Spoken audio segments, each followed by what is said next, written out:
ओम शांति। अव्यक्त बाप दादा के महावाक्य 12 अप्रैल 2026 के। बाबा कहते, बाप का सर्व का प्रिय बनने के लिए वह संतुष्ट मनी बन परिस्थिति के प्रभाव से मुक्त रहो। बाप वह सबका प्रिय बनने के लिए संतुष्ट मनी बन हर परिस्थिति के प्रभाव से मुक्त रहो। आज चारों ओर के संतुष्ट आत्मा को देख रहे हैं। संतुष्ट मनियाँ चारों ओर अपने मनी की चमक फैला रही हैं। सबसे बड़ी से बड़ी स्थिति है ही संतुष्टता की। सदा संतुष्ट सभी को प्रिय लगते हैं। बाप को तो प्रिय है ही। सदा संतुष्ट वही रह सकता जिसको सर्व प्राप्तियां हैं। प्राप्तियों का आधार संतुष्टता है। इसलिए ऐसी आत्माएं सर्व ब्राह्मण आत्मा को प्रिय हैं। सर्व प्राप्तियां सदा संतुष्ट आत्मा व वायुमंडल में भी प्रभाव पड़ता है।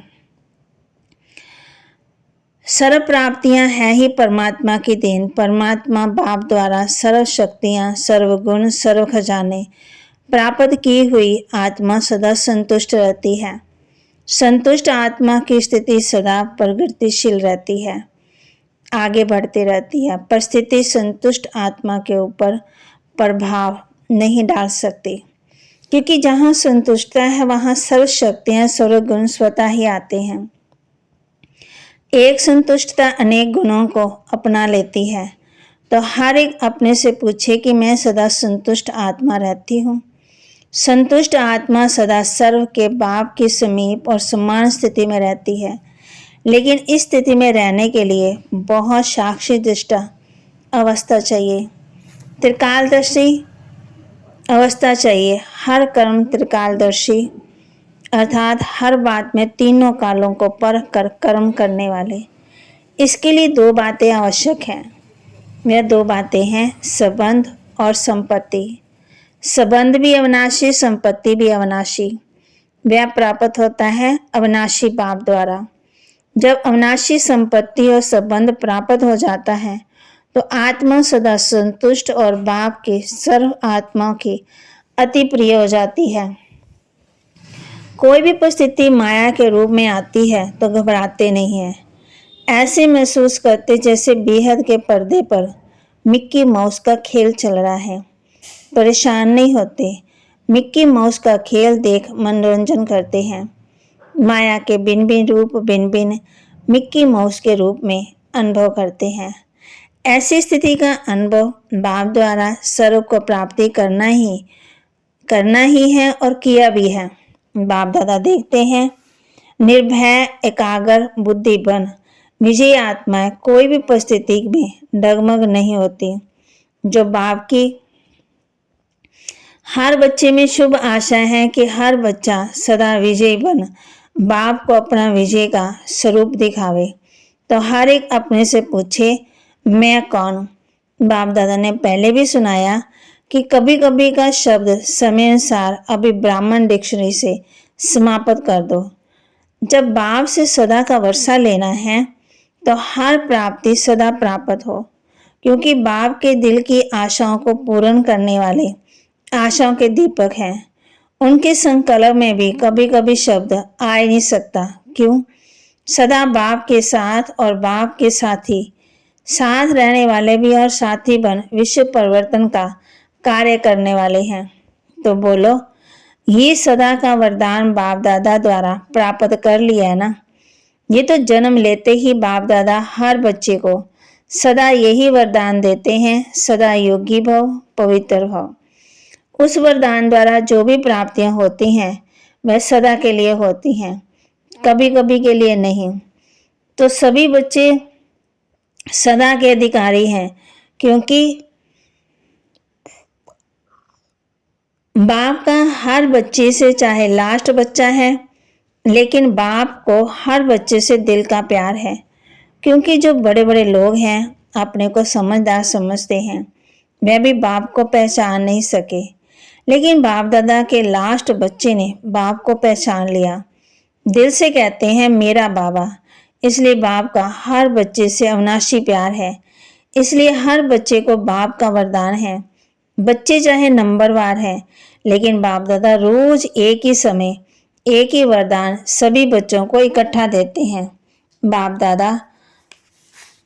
दादा का हर बच्चा नंबरवार भले हैं, लेकिन मेरा बाबा कहा तो हर रोज वरदान के अधिकारी बन गया।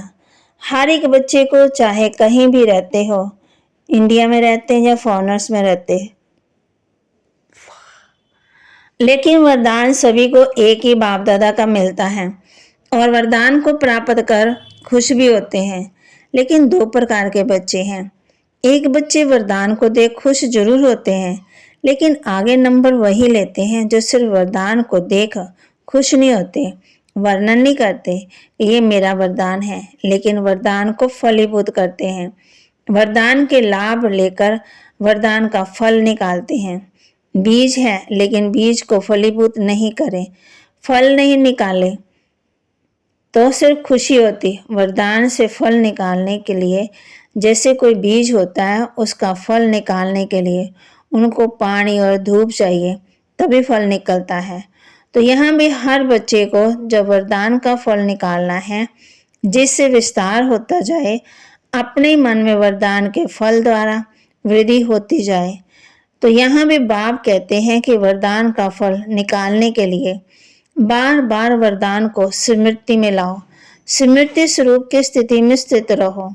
बार बार सिमरन नहीं, लेकिन स्मृति। यह है पानी देना और स्वरूप में स्थित होना, यह है धूप लगाना। तो ये फलीभूत होने से स्वयं में भी बहुत शक्ति भरती है और दूसरों को भी उस फल द्वारा शक्ति का अनुभव करा सकते हैं। बाप दादा अभी क्या चाहते हैं, क्योंकि बाप दादा कुछ समय से लेके समय की वार्निंग दे रहे हैं कि हर बच्चे की पढ़ाई के रिजल्ट का समय अचानक आना है। इसके लिए सदा रेडी। साथ साथ बाप दादा ये भी इशारा दे रहे हैं कि अभी समय है उड़ती कला के, तीव्र पुरुषार्थ का। चल रहे हैं नहीं, उड़ रहे हैं। साधारण रीति से अपनी दिनचर्या व्यतीत करना, अब वह समय कॉमन पुरुषार्थ का गया। इसलिए बाप दादा इशारा दे रहे हैं, हर सेकंड हर संकल्प चेक करो। मानो अपना तीव्र पुरुषार्थ ना कर 1 घंटा साधारण पुरुषार्थ में रहे और 1 घंटे में अचानक अगर फाइनल पेपर का टाइम आ गया तो अंतमति सुगति। वह 1 घंटे का साधारण पुरुषार्थ कितना नुकसान कर देगा। इसलिए बाप दादा हर बच्चे को हर संकल्प, हर सेकंड समय के महत्व को, समय प्रति समय इशारा दे रहे हैं। हलचल के समय अचल रहने का पुरुषार्थ तीव्र पुरुषार्थ ही कर सकता है। साधारण पुरुषार्थी एवरेडी बनने में समय लगा देगा। और बाप दादा ने कहा है कि सेकंड में बिंदी अर्थात फुल स्टॉप। अगर तीव्र पुरुषार्थ नहीं होगा तो क्या होता, अनुभवी तो है। फुल स्टॉप के बजाय क्वेश्चन मार्क तो नहीं बन जाएगा। बिंदी कितना सहज है और क्वेश्चन कितना टेढ़ा बांका है। फुल स्टॉप तो फुल स्टॉप जाए, कॉमा की मात्रा नहीं हो। क्या करूं ये सोचने का समय नहीं मिलेगा। तो कोई भी बच्चा ये सोच नहीं सकता कि इतना फास्ट पुरुषार्थ करना ही पेपर में पास होना है। बाप दादा देखते हैं वरदान दे रहे बाबा बच्चों को। बाप के हाथ और साथ की स्मृति से मुश्किल को सहज बनाने वाले बेफिक्र निश्चिंत भव। बाप के हाथ और साथ की स्मृति से मुश्किल को सहज बनाने वाले बेफिक्र व निश्चिंत भव। जैसे किसी बड़े के हाथ में हाथ होता है तो स्थिति बेफिक्र व निश्चिंत रहती है। ऐसे हर कर्म में यही समझना चाहिए कि बाप दादा मेरे साथ भी है और हमारे इस अलौकिक जीवन का हाथ उनके हाथ में है, अर्थात जीवन उनके हवाले है, तो जिम्मेवारी भी उनकी हो जाती। सभी बोझ बाप के ऊपर रख अपने को हल्का कर दो। बोझ उतारने में मुश्किल को सहज करने का साधन ही है बाप का हाथ और साथ। स्लोगन, पुरुषार्थ में सच्चाई हो तो बाप दादा की एक्स्ट्रा मदद का अनुभव करेंगे। पुरुषार्थ में सच्चाई हो तो बाप दादा की एक्स्ट्रा मदद का अनुभव करेंगे। अव्यक्त इशारे। महान बनने के लिए मधुरता और नम्रता का गुण धारण करो। अगर आपसे कोई टक्कर लेता है तो आप उसे अपने स्नेह का पानी दो। आप अपने मधुरता और नम्रता के गुण को नहीं छोड़ो। नम्रता की ड्रेस पहन कर रखो। ये नम्रता ही कवच है जो सेफ्टी का साधन है। संस्कारों की रास मिलाने का सबसे सहज तरीका है स्वयं नम्रचित और मधुरता संपन्न बन जाओ। दूसरे को श्रेष्ठ सीट दे दो। तो बाकी महावाक्य को लाइक करें, शेयर करें, सब्सक्राइब करें और अपने जीवन में जरूर धारण भी करें। और पुरुषार्थ में सच्चाई हो तो बाप दादा की एक्स्ट्रा मदद अनुभव करेंगे। ओम शांति।